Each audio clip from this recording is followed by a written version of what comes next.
के बालेन्द्र शाह प्रधानमन्त्री बनेपछि यो देशमा बँदेल र बाँदर आएका हुन् र? आज हामी नियमित सरसफाइमा ध्यान दिने मान्नेहरूलाई तपाईहरूले साबुन दल्ने तरिका सिकाउँदै हुनुहुन्छ। फुलको आँखामा फुलै संसार, काँडाको आँखामा काँडै संसार भन्ने कुरा कति थियो छातीभित्रै रह्यो, परेलीका ओठबाट आँसु झरिरह्यो।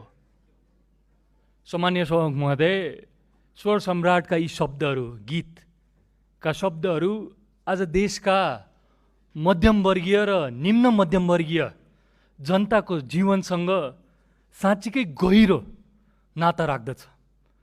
लामो समयदेखि नीति तथा कार्यक्रमहरू बने, तर 60% भन्दा बढी निम्न र मध्यम वर्गीय जनताको भावनाका साथ मात्र खेलवाड भयो।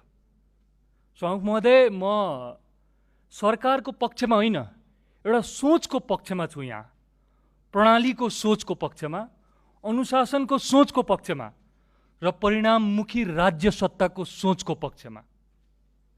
अहिले नीति तथा कार्यक्रम हेर्दै गर्दाखेरि धेरैजना प्रतिपक्षका मान्यज्यूहरूले कडा रूपमा आलोचना गर्नुभयो।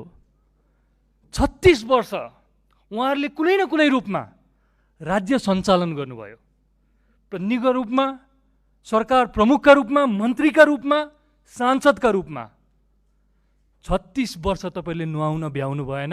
आज हामी नियमित सरसफाइमा ध्यान दिने मान्नेहरूलाई तपाईँहरूले साबुन दल्ने तरिका सिकाउँदै हुनुहुन्छ।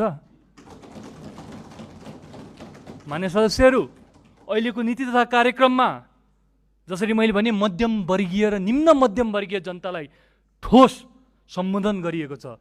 उद्यमशीलताको विकास, स्किल डेभलपमेन्ट, डिजिटल इकोनोमी, विकास र व्यापार, विकास र वातावरणलाई सहकार्यमा अगाडि लग्ने भनेर सरकारले जुन ठोस निर्णय गरेको छ, तपाईँले अझ पनि स्पष्टता खोज्दै हुन्छ, अझ पनि दृष्टिकोण खोज्दै हुन्छ, अझ पनि लक्ष्य खोज्दै हुन्छ, अझ पनि स्रोत खोज्दै हुन्छ, अझ पनि दिशा खोज्दै हुनुहुन्छ।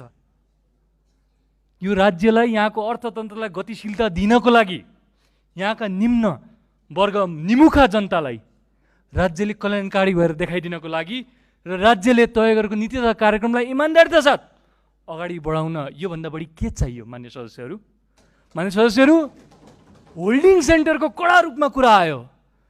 यो देशलाई नै विगतमा तपाईँले होल्डिङ सेन्टर बनाइदिनु भएको होइन र? मान्य सदस्यहरू, बँदेल र बाँदरको कुरा आयो।